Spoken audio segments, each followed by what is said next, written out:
नमस्कार मंडळी. आपण दरवर्षी मकर संक्रांत साजरी करतो. तिळगुळ घेतो, पतंग उडवतो आणि शुभेच्छा देतो. पण कधी विचार केलाय का की हा सण इतका खास का मानला जातो? असं का म्हणतात की मकर संक्रांत म्हणजे फक्त सण नसतो, तर आपल्या नवीन आयुष्याची सुरुवात असते. आजचा हा व्हिडिओ शेवटपर्यंत जर का तुम्ही बघितला तर तुम्हाला कळेल की मकर संक्रांत 2026 म्हणजे तुमच्या आयुष्यात नेमके काय बदल घडवू शकते.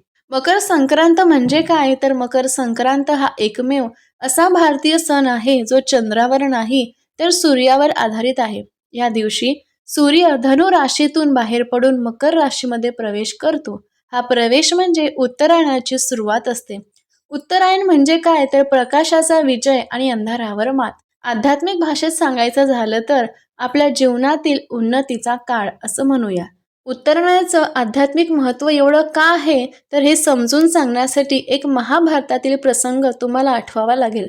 तो तुम्हाला माहिती असेलच की भीष्म पितामह जेव्हा बाणांच्या शय्येवर पडले होते, पण त्यांनी देहत्याग केला नाही. वास्तविक पाहता ते करू शकत होते, पण त्यांनी केला नाही. कारण त्यांना वाट पाहायची होती ती उत्तरायण सुरू होण्याची. याचा अर्थ असा की उत्तरायण हा काळ मोक्षदायी काळ मानला जातो. म्हणजेच या काळामध्ये केलेली साधना, दान, संकल्प आणि मृत्यू सुद्धा अधिक फलदायी ठरतो.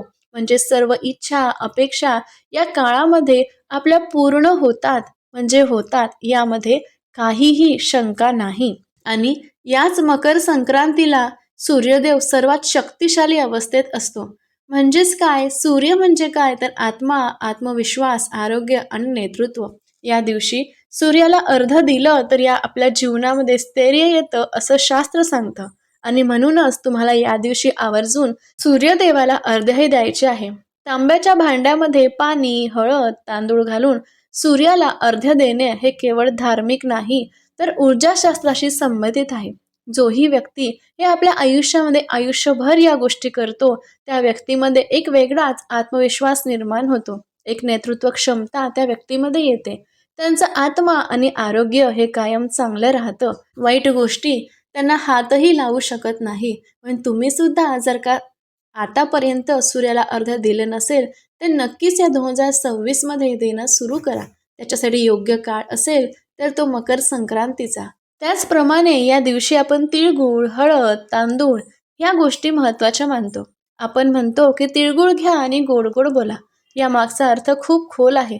म्हणजेच तीळ हे नकारात्मक शोषून घेतात आणि म्हणून शनी दोष, पितृदोष, तीळ हे दान केल्यासारखं आहे. तसं तर आपण कोणाच्या घरी जाऊन त्याला तीळ आणि गूळ दान करणार आहोत का? तर नाही.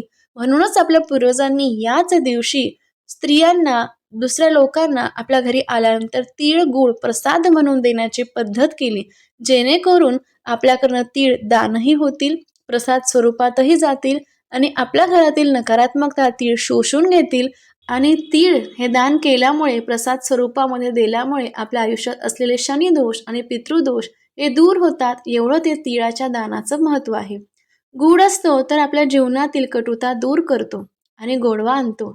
म्हणजे या दिवशी अशीही काही व्यक्ती असतात की ज्यांच्याशी आपण बोलत नाही, तिळगुळ घ्या आणि गोड गोड बोला असं सुद्धा म्हटलं तरी आपल्या नात्यामध्ये एक थोडाफार का होईना, एक छोटासा का होईना, एक गोडवा येतो. त्याचप्रमाणे जी हळद असते, जी बायका हळदी कुंकू करतात, ती शुभता, आरोग्य आणि शुद्धतेचं प्रतीक असतं. आणि म्हणूनच या दिवशी हळदी कुंकाचा कार्यक्रम हा केला जातो. तर तांदूळाचं कसं? तर अन्नलक्ष्मीचं रूप म्हणजेच तांदूळ. तांदूळ संपू देणं म्हणजे समृद्धीला दूर करणं. म्हणूनच मकर संक्रांतीला या गोष्टी दान करणं आणि घरात ठेवणं खूप महत्त्वाचं मानलं जाते. आणि 2026 मध्ये मकर संक्रांतीनंतर सूर्याची स्थिती अनेक राशींवर प्रभाव टाकणार आहे. ज्यांची अडलेली कामं सुरू होतील, निर्णय क्षमता वाढेल, त्यांच्यामध्ये आत्मविश्वास मजबूत होईल. हा काळ मी काय करणार यापेक्षा मी आता करणारच असा विचार देतो. त्याचप्रमाणे यावेळेस पतंग सुद्धा उडवण्यात येते. आजही आपण खेळात असो की शहरात असो, अनेक ठिकाणी पतंगबाजी ही महत्त्वाची ठरली जाते. पण मला एवढं एक सांगायचं आहे की या पतंगबाजीमध्ये मांजाचा उपयोग न करता तुम्ही साध्या दोऱ्याचा उपयोग करा, जेणेकरून तुमची पतंग तर उडेलच, पण दुसऱ्या जीवांना, मुक्या जीवांना त्रास होणार नाही. मोठ्या माणसांना, दुसऱ्या लोकांना सुद्धा त्रास होणार नाही.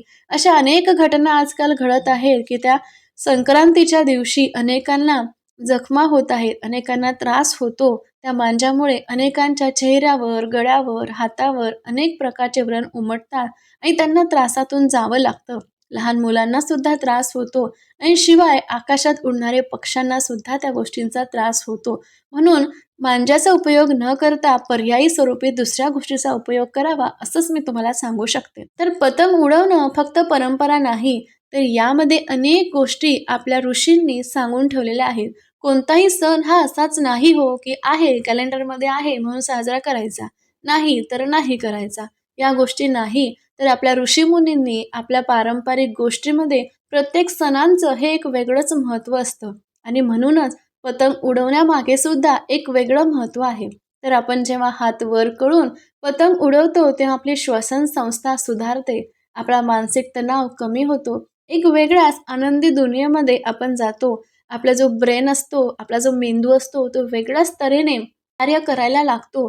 कुणाला हरवणं ही एक गोष्ट नसून एक आपला आत्मिक समाधान, आत्मिक शांती यामध्ये असतं. त्याचप्रमाणे आपण जेव्हा पतंग उडवतो आणि नंतर थकल्यानंतर अंघोळ करतो, तेव्हा त्या सूर्यांची किरणामुळे आपल्याला व्हिटॅमिन डी तर मिळतंच, पण त्या सूर्यकिरणांमुळे आपल्याला सूर्यदेवाचा आशीर्वाद सुद्धा मिळतो, अशी त्यामागे मान्यता आहे. म्हणूनच आपल्या ऋषीमुनींनी सणामध्येही आरोग्य दडलं होतं हे सांगायचं आहे. मकर संक्रांत म्हणजे सण नाही, तो आहे अंधारातून प्रकाशाकडे जाण्याचा प्रवास. सूर्य जसा उतरणायला वळतो तसं आपलं आयुष्यही उन्नतीकडे वळावं, हीच खरी मकर संक्रांतीची शिकवण आहे. हा व्हिडिओ मकर संक्रांत म्हणजे काय यावरच आधारित होता.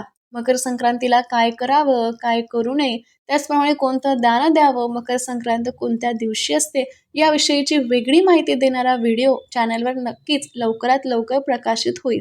ही माहिती तुम्हाला कशी वाटली ते सांगायला विसरू नका आणि अशाच नाविन्यपूर्ण माहितीसाठी चॅनलला भेट नक्की द्या. व्हिडिओ आवडल्यास एक लाईक जरूर द्या. धन्यवाद.